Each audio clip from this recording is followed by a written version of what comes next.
بسم اللہ الرحمن الرحیم۔ عزیز طالبات السلام علیکم۔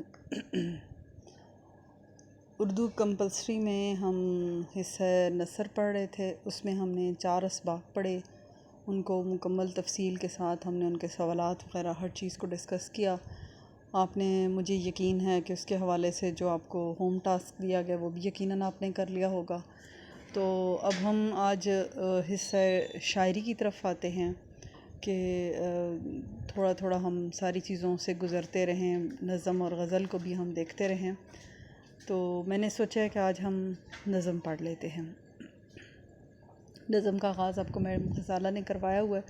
اب میں نے ان سے بات نہیں کر پائی کہ آپ نے ایک نظم پڑھی ہے یا 2، تو میں اندازے سے آپ کو تھرڈ نظم، تیسری نظم اکبر الہآبادی کی نظم آپ کو پڑھا رہی ہوں۔ خدا سرسبز رکھے اس چمن کو مہرباں ہو کر۔ تو جیسا کہ ایک دعائیہ مصرع ہے جس سے اس نظم کا آغاز ہو رہا ہے۔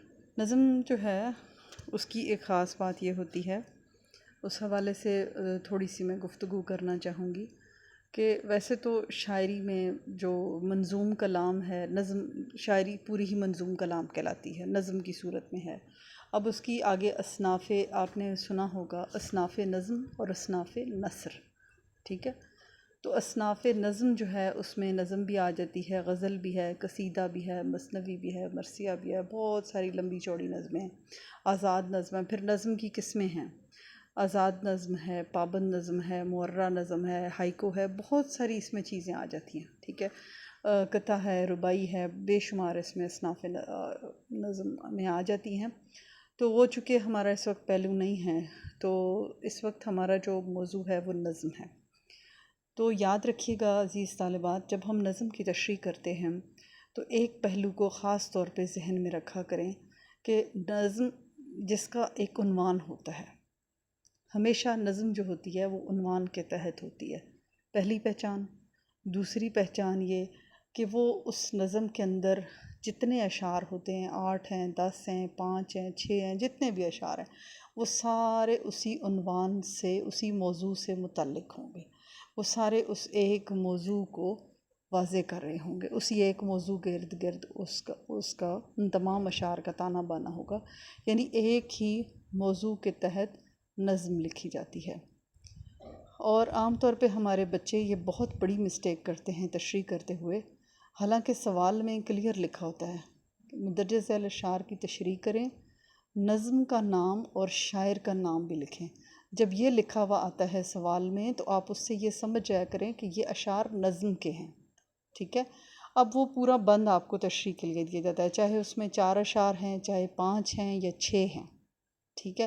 تو اس کی آپ نے اکٹھی تشریح کرنی ہے، ایک 2 پیراگراف بنا لیں، لیکن آپ نے اکٹھا اس کو کرنا ہے۔ لیکن غزل جو ہے وہ ایک ایسی صنف سخن ہے جس کا ہر شعر اپنے اندر ایک پورا مضمون رکھتا ہے، لہٰذا جب غزل کے اشعار کی تشریح کریں تو ہر شعر کی علیحدہ علیحدہ تشریح کریں۔ اسی طرح سے ہر شعر کا جو شاعر ہے اس کا نام بھی علیحدہ علیحدہ لکھنا ہوتا ہے، اس کے علیحدہ سے نمبر ہوتے ہیں۔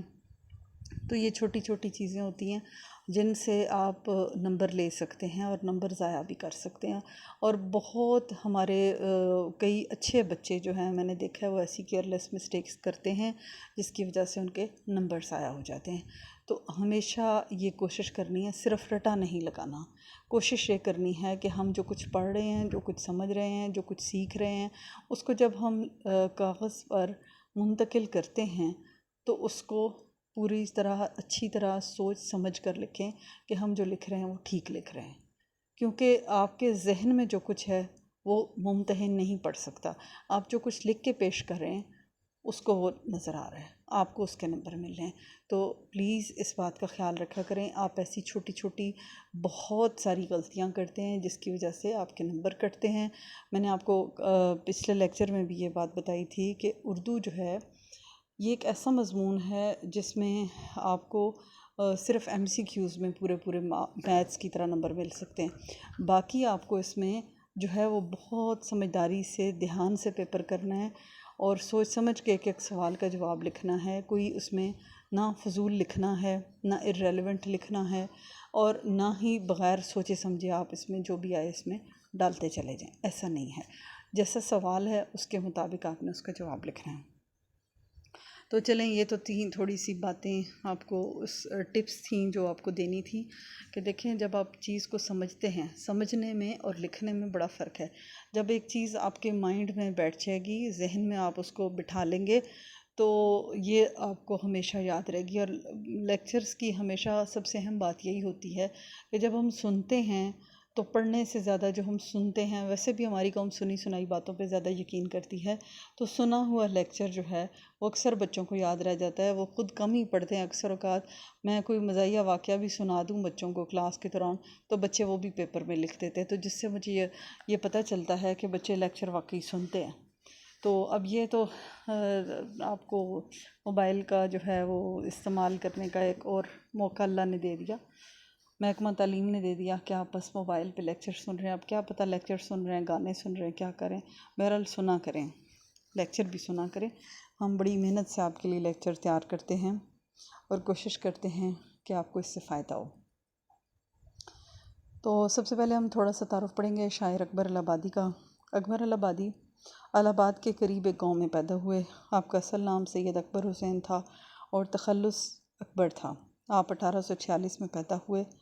ابتدائی تعلیم سرکاری مدارس میں حاصل کی اور محکمہ تعمیرات میں ملازم ہو گیا۔ اب دیکھیں ایک شاعر جس کو ہم بڑا اہم شخصیت کے طور پہ پڑھ رہے ہوتے ہیں، نصاب کا حصہ ہوتا ہے، وہ کہاں کہاں سے سفر کر کے اور کن کن مراحل سے ہو کے اس مقام تک پہنچتا ہے۔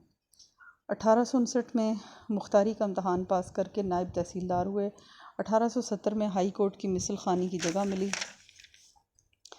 اور 1872 میں وکالت کا امتحان پاس کیا۔ 1880 تک وکالت کرتے رہے، پھر منصف مقرر ہوئے، منصف جج۔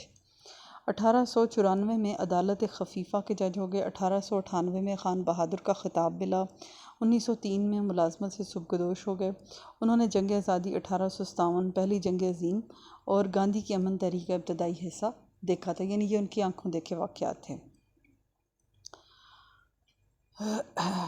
ابتدا میں خواجہ حیدر علی آتش سے اصلاح لی، پھر اپنا الگ رنگ پیدا کیا۔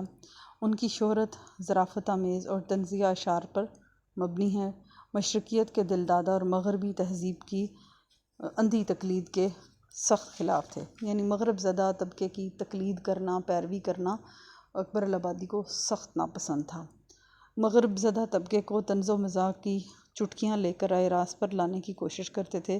کلام میں مس، سید، اونٹ، کالج، گانے، کلیسا، برہمن، جمن، بدھو میاں مخصوص اصطلاحیں اور علامتیں ہیں، اور مخزن لاہور نے انہیں لسان العصر کا خطاب دیا، یعنی یہ علامتیں استعمال کر کے انہوں نے طنز کا نشانہ بنایا۔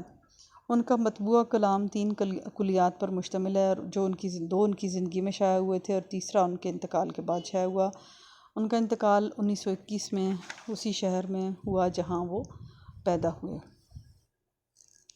اب اس نظم کا آپ دیکھیں کہ اس کو جب ہم پڑھتے ہیں، بہار آئی کھلے گل زیب صحن بوستاں ہو کر، انادل نے مچائی دھوم سرگرم فغاں ہو کر، بچھا فرش زمرد اہتمام سبزۂ تر میں، چلی مستانہ وش باد صبا عنبر فشاں ہو کر، عروج نغمۂ نشو و نما سے ڈالیاں جھومی، ترانے گائے مرغان چمن نے شادماں ہو کر، بلائیں شاخ گل کی لیں نسیم صبح گاہی نے، ہوئیں کلیاں شگفتہ روئے رنگیں بتاں ہو کر، کیا پھولوں نے شبنم سے وضو صحن گلستاں میں، صدائے نغمۂ بلبل اٹھی اذان بانگ اذاں ہو کر، ہوائے شوق میں شاخیں جھکیں خالق کے سجدے کو، ہوئی تسبیح میں مصروف ہر پتی زباں ہو کر، زبان برگ گل نے کی دعا رنگیں عبارت میں، خدا سرسبز رکھے اس چمن کو مہرباں ہو کر۔ اس میں اب دیکھیں اگر ہم سرسری سا اس کا اندازہ لگاتے ہیں تو ایسا لگتا ہے کہ شاعر بہار کے آمد کی منظر کشی کر رہا ہے کہ باغوں میں بہار آئی ہے، ہر طرف پھول کھلے ہیں، جو فوری طور پہ پڑھ کے ہمیں سمجھ آیا، ٹھیک ہے، کہ بلبلیں اور دوسرے خوبصورت آوازوں والے پرندے اپنی خوبصورت آوازوں میں نغمہ خواں ہیں، ہرا ہرا سبزہ زمین باغ کی زمین کو حسین بنا رہا ہے، پھولوں کی ڈالیاں اپنے پورے جوبن پر ہیں، پرندے گیت گا رہے ہیں، نسیم صبح شاخوں کی بلائیں لے رہی ہے، کلیاں جو ہیں وہ کھل کر پھول بن گئی ہیں اور پھولوں نے شبنم سے وضو کر رکھا ہے، اور بلبل اذان دے رہا ہے، اذان دے رہی ہے، اور باغ کے تمام پودوں کی شاخیں جھک جھک کر خالق کے حضور سجدہ ریز ہیں، اور پھولوں کی پنکھڑیاں اپنی زبان سے چمن کے سرسبز و شاداب رہنے کی دعا کر رہی ہیں۔ اب اس نظم کا ہم مرکزی خیال دیکھتے ہیں، وہ کیا ہے کہ باغ میں بہار آئی ہے، ہر طرف حسین نظارے ہیں، پرندوں کی چہچہاہٹ اور پھولوں پر شبنم کے قطرے پھولوں کو اور بھی خوبصورت بنا رہے ہیں۔ اللہ تعالیٰ باغ کو اسی طرح شاد و آباد رکھے، آمین۔ اب ہم اس کی تشریح کریں گے۔ بہار آئی، ایک ایک شعر کو ہم اب دیکھتے جائیں گے، ٹھیک ہے۔ کھلے گل زیب صحن بوستاں ہو کر، انادل نے مچائی دھوم سرگرم فغاں ہو کر۔ زیب صحن بوستاں ہونا، باغ کی زینت بننا، ٹھیک ہے۔ سرگرم فغاں ہونا، اونچی آواز میں نغمہ خواں ہونا، نغمہ ریزی کرنا۔ اور اس کا مطلب دیکھیں کہ باغ میں جب بہار کا موسم آتا ہے تو ہر طرف پھول کھلے دکھائی دیتے ہیں اور بلبلیں ان پھولوں کو دیکھ کر چہچہاتی اور گنگناتی ہیں۔ بہار کا موسم انسانی، حیوانی اور نباتاتی صحت کے لیے انتہائی فائدہ مند ہوتا ہے۔ نئی کونپلیں اور شگوفے بہار کے موسم کی نوید سناتے ہیں، یعنی درختوں کے پرانے پتے جھڑ جاتے ہیں اور ان کے نئے شاخیں، پتے اور پھول اور سب کچھ اس کے اوپر نکلتا ہے۔ ایسا لگتا ہے کہ موسم کی تبدیلی کے ساتھ پھولوں نے بھی اور پودوں نے بھی نئے لباس زیب تن کر لیے ہیں، اور موسم بہار کا آغاز جو ہے وہ اس میں سب سے پہلی تبدیلی یہی نظر آتی ہے کہ درخت اور پودے جو ہیں وہ ایک نیا اور تر و تازہ لباس پہن لیتے ہیں اور ہر طرف سبزہ اور خوبصورتی دکھائی دیتی ہے، اور پودوں کی یہ دلکشی دیکھنے والوں پر مسرت اور سحر انگیزی طاری کرتی ہے۔ بقول میر: گلشن میں آگ لگ رہی تھی رنگ گل سے میر، بلبل پکاری دیکھ کے صاحب پرے پرے۔ پھر سن لیجیے: گلشن میں آگ لگ رہی تھی رنگ گل سے میر، بلبل پکاری دیکھ کے صاحب پرے پرے۔ یعنی اس حیرت انگیز تبدیلیوں والے موسم میں پوری کائنات زندہ ہو جاتی ہے اور پتھر کا دل بھی موم ہو جاتا ہے۔